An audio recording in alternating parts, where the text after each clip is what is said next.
Okay, here's where we left off. Again, we're looking at trying to determine whether it has a min or a maximum value without graphing. So the first thing we do is we look at A.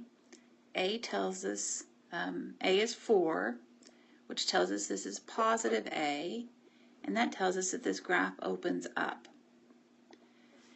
So if it opens up, it doesn't have a top value, but it does have a bottom value. So we can say it has a min value. To find that minimum or maximum, we're really finding the vertex. So we say x is equal to negative b over 2 times a. Here b is negative 16. So we'd have negative 16 over 2 times, and a here was 4. So we get 16 over 8, which is 2. So that's the x part of our vertex. Then we plug that back in to get y. So we'd have 4 times 2 squared minus 16 times 2 plus 1,000. And you can type that into your calculator all at once just like you see it. Do the parentheses just like you see it.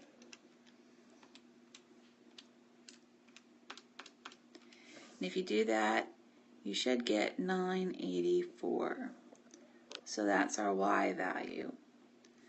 So when it says min or max, remember it was a min. That's what we said right here in part A. So our min is, the min value is 984. The value is the y, and it happens at the x equals 2. So again, we'll talk about domain and range. Again, this problem doesn't have any fractions and it doesn't have any square roots, so the domain is negative infinity to positive infinity.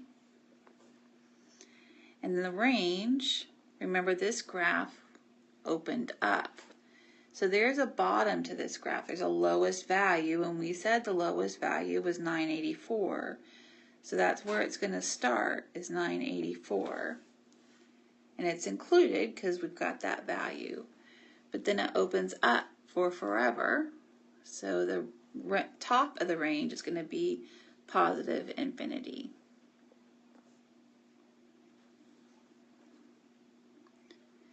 So now let's go the other direction. This time we're given the graph and we want to be able to write the equation. In order to write the equation, the first thing we have to do is look at where the vertex is. So this vertex is over 2, up 3. So the vertex is 2, 3. And we'll start in standard form.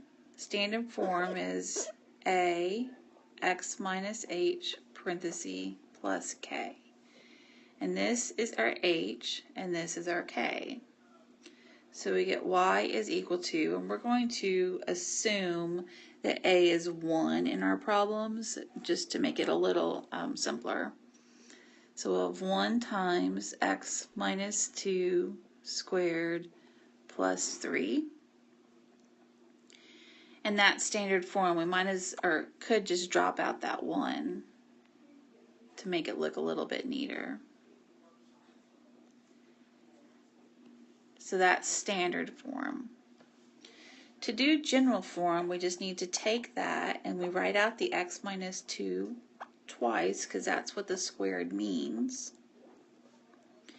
And we're going to multiply that. So we'll take x times x is x squared, and x times a negative 2 is negative 2x. And then negative 2 times x is negative 2x. And negative 2 times negative 2 is positive 4. And there's still the plus 3 on the end. And we'll simplify that, and that gives us x squared.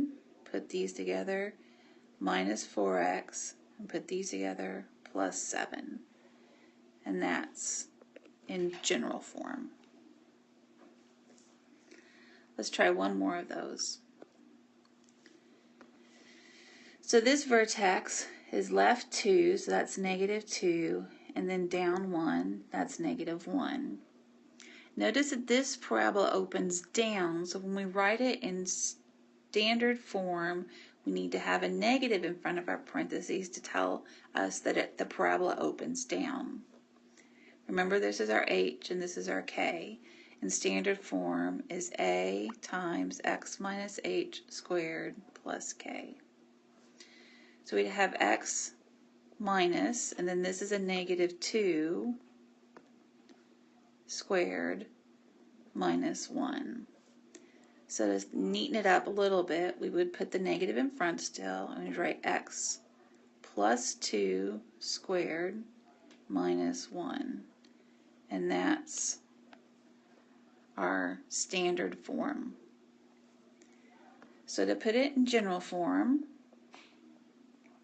we'd write that out twice. And then we multiply, so we'll take this x times both of those. We're going to keep that negative in front though, which means we have to keep those parentheses. So x times x is x squared. X times 2 is 2x. And then 2 times x is 2x. And 2 times 2 is 4. And we still have this minus 1.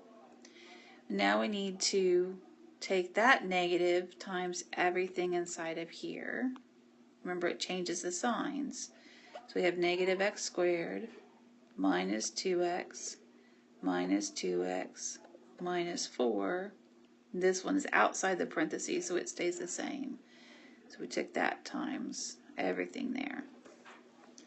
So now to neaten it up, combine some like terms, we would have negative x squared. Put these together gives us minus 4x. Put these together gives us minus 5.